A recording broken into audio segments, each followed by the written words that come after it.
It के बारे में हमने ढंग से सीखा है, इट का यूज अलग अलग जगहों पे कैसे किया जाता है वो सब हम कॉन्सेप्ट वीडियो में सीख चुके हैं।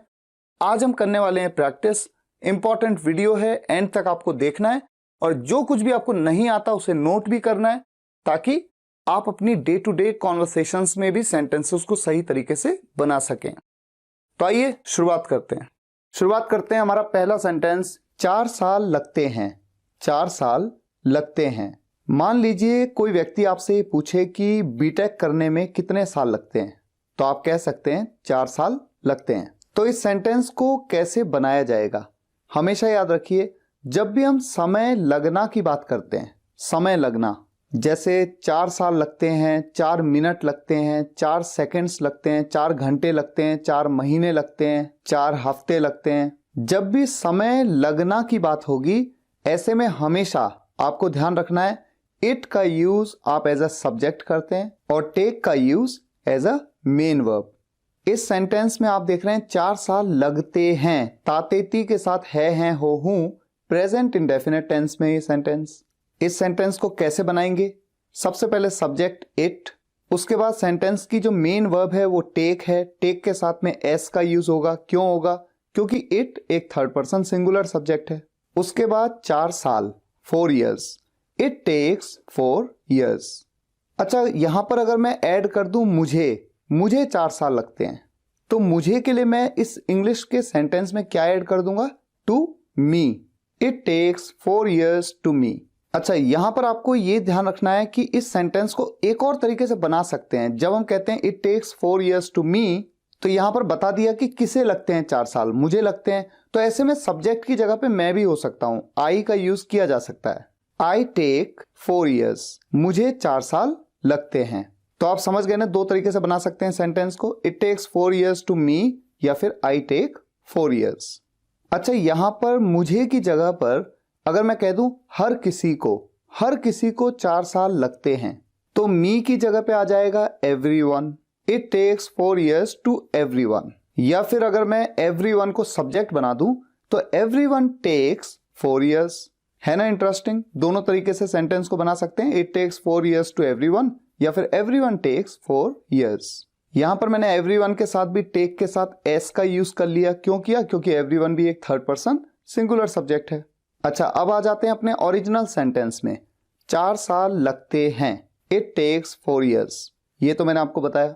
अगर इस सेंटेंस को मैं नेगेटिव कर दूं, मुझे 4 साल नहीं लगते हैं, नहीं का यूज कर लूं, ऐसे में ये सेंटेंस नेगेटिव हो गया और प्रेजेंट इंडेफिनिट टेंस में तो है ही, तो नेगेटिव सेंटेंस में मैं क्या यूज कर लूंगा, does not take, it does not take 4 years।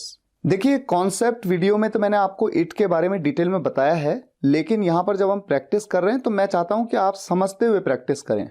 Next sentence ले लेते हैं, 4 साल लग रहे हैं। 4 साल लग रहे हैं, यहां पर भी समय लगना की बात हो गई, लेकिन लग रहे हैं, रहा है, रही है, रहे हैं, प्रेजेंट कंटिन्यूअस टेंस। ऐसे में आप जानते हैं सबसे पहले सब्जेक्ट इट, उसके बाद इज एम आर का यूज होता है, प्रेजेंट कंटिन्यूअस में इट के साथ में इज का यूज होगा।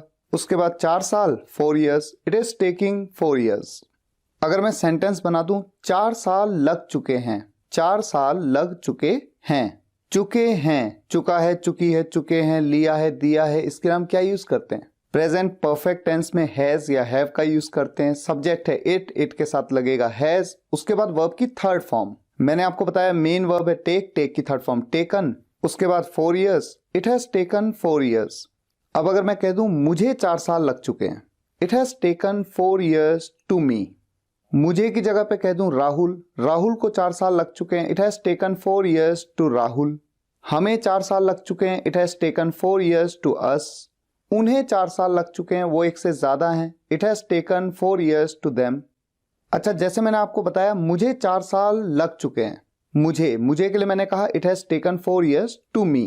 तो जब ये बताया जा चुका है कि किसे लग चुके हैं, वो हूं मैं, तो मेरे को एज अ सब्जेक्ट यूज किया जा सकता है। तो सब्जेक्ट में अगर मैं आया तो आई बोलूंगा, आई के साथ में क्या लगेगा, हैव, हैज तो नहीं लगेगा, हैव लगेगा। I have taken 4 years।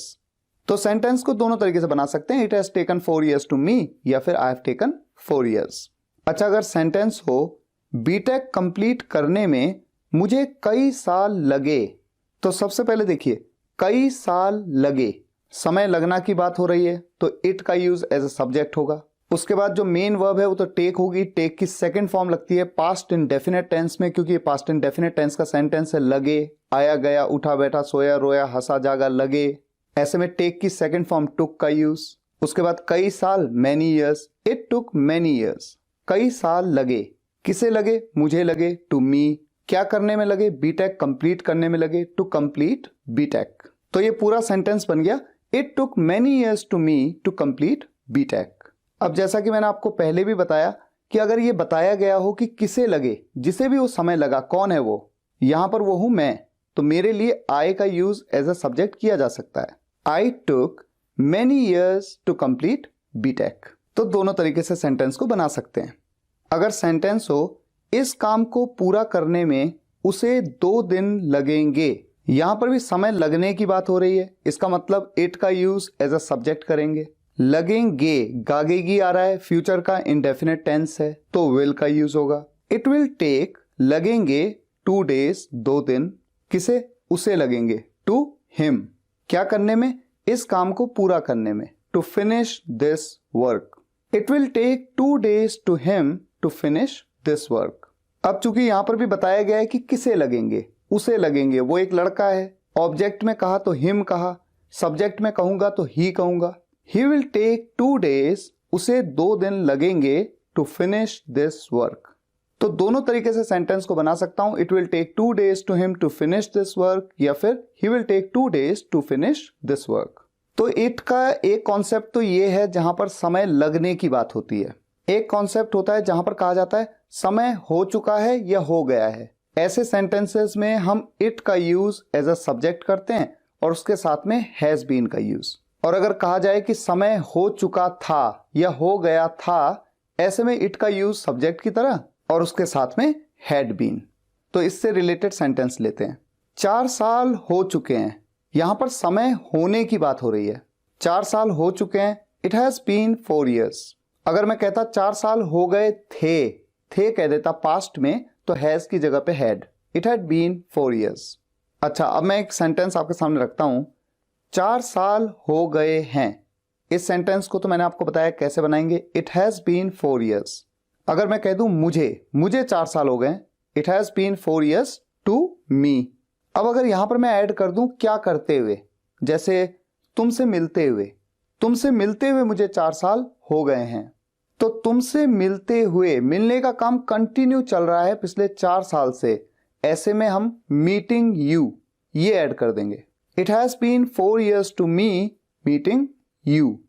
खाना खाते हुए मुझे 2 घंटे हो गए हैं, 2 घंटे हो गए हैं, इट हैज बीन 2 hours। किसे हुए? मुझे हुए, टू मी। क्या करते हुए? खाना खाते हुए, यानी खाना खाने का काम लगातार चल रहा है, eating food. It has been 2 hours to me eating food. अब इस सेंटेंस में मैं थोड़ा सा एक चेंज कर देता हूं। मैंने कहा था खाना खाते हुए, अब मैं कह देता हूं खाना खाए हुए, खाते हुए नहीं, खाए हुए। इसका मतलब अब सेंटेंस क्या हो गया कि 2 घंटे पहले मैंने खाना खाया था, 2 घंटे से मैंने खाना नहीं खाया। ऐसे में जब मैं इस सेंटेंस को बनाऊंगा, it has been 2 hours to me, ये तो ठीक है। खाना खाए हुए, हैविंग ईटन द फूड, तो ये हैविंग के साथ वर्ब की 3rd फॉर्म, ये एक फॉर्मेशन बन जाता है। अगर मैं खाना खाए हुए की जगह पे कह दूं तुमसे मिले हुए, मुझे तुमसे मिले हुए 2 घंटे हो गए हैं, इसका मतलब मैं 2 घंटे पहले मिला था। तो हैविंग ईटन द फूड की जगह पे मैं क्या कहूंगा? Having met you. हैविंग के साथ मीट की 3rd फॉर्म मेट। ये सब बातें ऑलरेडी कॉन्सेप्ट वीडियो में डिटेल में समझाई भी हैं, तो आज तो हम चूंकि प्रैक्टिस कर रहे हैं तो एक एक करके सेंटेंसेस ले रहा हूं। मूवी देखते हुए मुझे 15 मिनट हो गए हैं, मूवी देखते हुए मुझे 15 मिनट हो गए हैं, 15 मिनट हो गए। It has been 15 minutes। किसे हो गए? मुझे हो गए, टू मी। क्या करते हुए? मूवी देखते हुए, तो देखने का काम कंटिन्यू चल रहा है, watching the movie.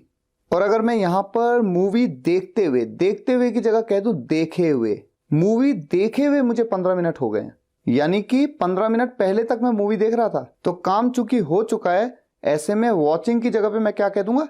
Having watched. It has been 15 minutes to me having watched the movie. Ram से मिले हुए 7 साल हो गए हैं, राम से मिले हुए 7 साल हो गए हैं। 7 साल हो गए हैं, इट्स बीन 7 years। राम से मिले हुए यानी राम से मिला मैं कब था? 7 साल पहले, उसके बाद पिछले 7 साल से नहीं मिला। तो मिले हुए कहा तो हैविंग मेट राम। और अगर यहीं पे मैं कह दूं मिलते हुए, मिले हुए नहीं मिलते हुए 7 साल हो गए हैं, यानी कि पिछले 7 साल से मैं राम से मिल रहा हूं, ऐसे में मैं हैविंग मेट की जगह क्या कह दूंगा? Meeting Ram. It's been 7 years meeting Ram. Next sentence, बारिश होती है। बारिश होती है। आप जानते हैं कि ऐसा कोई भी सेंटेंस जिसमें बारिश होना, ओले पड़ना या बर्फ पड़ने की बात होती है, ऐसे में सब्जेक्ट में इट का यूज किया जाता है। अब ये जो सेंटेंस है, बारिश होती है तातिथ्य के साथ है हो हूं, प्रेजेंट इंडेफिनिट टेंस में सेंटेंस है, सब्जेक्ट होगा इट, उसके बाद वर्ब की फर्स्ट फॉर्म बारिश होना, इसको कहते हैं रेन, ये भी एक वर्ब है। रेन के साथ में एस का यूज होगा क्योंकि इट एक थर्ड पर्सन सिंगुलर सब्जेक्ट है। इट रेन्स, बारिश होती है। अगर मैं कह दूं बारिश हो रही है, ये प्रेजेंट कंटिन्यूअस टेंस है, इट इज रेनिंग। बारिश हो चुकी है, ये प्रेजेंट का परफेक्ट टेंस है, इट हैज रेन्ड। अब अगर मैं कह दूं कल बारिश हुई, आया गया उठा बैठा रोया सोया, past indefinite tense, subject it और उसके बाद वर्ब की सेकंड फॉर्म, तो रेन यहां पर वर्ब है, उसकी सेकंड फॉर्म में ईडी लग जाता है, रेन्ड, और उसके बाद कल के लिए यस्टरडे, इट रेन्ड यस्टरडे। परसों बारिश होगी, यहां पर आ गया गागेगी, यह है फ्यूचर का इंडेफिनिट टेंस, सब्जेक्ट इट, उसके बाद विल, उसके बाद वर्ब की फर्स्ट फॉर्म रेन, परसों यानी आने वाला परसों, उसे क्या कहते हैं? Day after tomorrow, it will rain day after tomorrow. तो ऐसे जितने भी सेंटेंस जहां पर बारिश होना, ओले पड़ना या बर्फ पड़ने की बात होगी, ऐसे सेंटेंसेस को आप जिस भी टेंस में वो सेंटेंस होगा उसी तरह से बनाएंगे। बस आपको इतना ध्यान रखना है कि इट का यूज एज अ सब्जेक्ट करेंगे। एक सेंटेंस लेते हैं, आज ओले पड़ रहे हैं, subject it, present continuous tense, it के साथ में इज, ओले पड़ना को हेल कहते हैं, साथ में आईएनजी लगा देंगे, इट इज हेलिंग आज today, it is hailing today. कल मसूरी में बर्फ पड़ी, यह है पास्ट इंडेफिनिट टेंस, सबसे पहले सब्जेक्ट इट, उसके बाद सेंटेंस की जो भी मेन वर्ब है उसकी सेकंड फॉर्म। बर्फ पड़ने को स्नो कहते हैं, ये एक वर्ब है, इसकी सेकंड फॉर्म का यूज करेंगे तो ईडी लग जाएगा, इट स्नोड मसूरी में, इन मसूरी कल, yesterday, it snowed in Mussoorie yesterday। Next sentence, आज मंडे है, आज मंडे है। ऐसे सभी सेंटेंसेस जहां पर Monday, Tuesday, Wednesday, Thursday, Friday, Saturday, Sunday किसी भी डे की बात होती है, बर्थडे, एनिवर्सरी, कोई भी ऐसा स्पेशल डे, ऐसे में इंग्लिश नेटिव इट का यूज एज अ सब्जेक्ट करते हैं।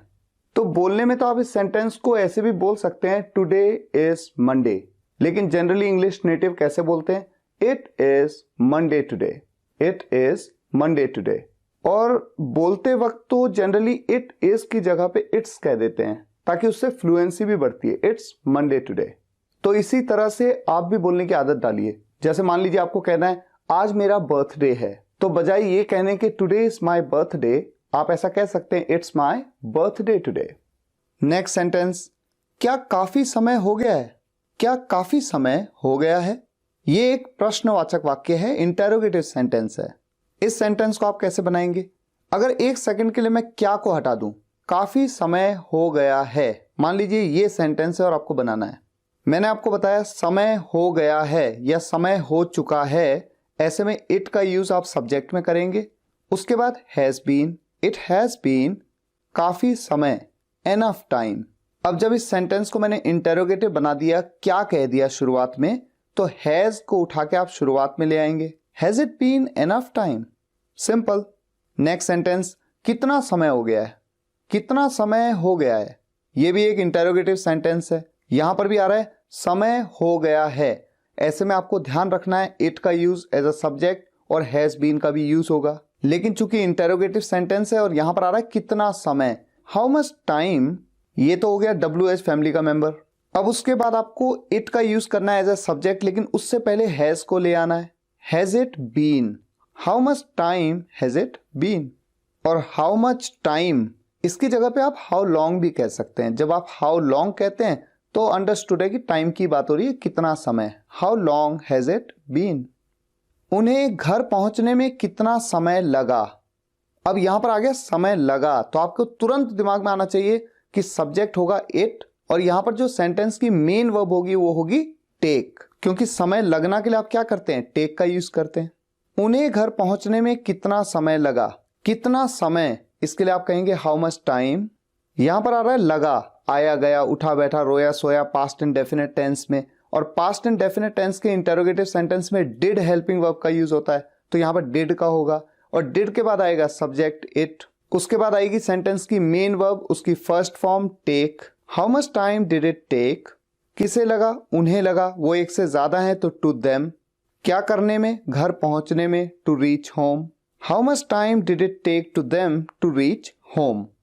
और जैसा कि मैंने आपको बताया था, यहां पर बताया गया है कि उन्हें लगा, जिसे लगा समय उसके बारे में बताया गया है, तो उसके लिए, उन्हें के लिए हम देम कह रहे हैं यहां पर, तो हम सब्जेक्ट में दे कह सकते हैं, इट को हटा सकते हैं। How much time did they take to reach home. Next sentence, अंधेरा हो रहा है। ऐसे सेंटेंसेस को भी इट के साथ ही बनाया जाता है। It is getting dark. उमस हो रही है, यानी ह्यूमिडिटी हो रही है। It is getting humid. तो कुल मिलाकर जितना आप प्रैक्टिस करेंगे, कॉन्सेप्ट को पहले देखिए, समझिए, उसके बाद जितना आप प्रैक्टिस करेंगे उतने एक्सपर्ट हो जाएंगे। फिलहाल आज के लिए यहीं तक। अगर आपको ये वीडियो लेक्चर पसंद आया हो, वीडियो को लाइक और शेयर जरूर करिएगा। कमेंट्स में बताइएगा कैसा लगा। मिलते हैं नेक्स्ट वीडियो लेक्चर में, तब तक के लिए टेक केयर, गुड बाय।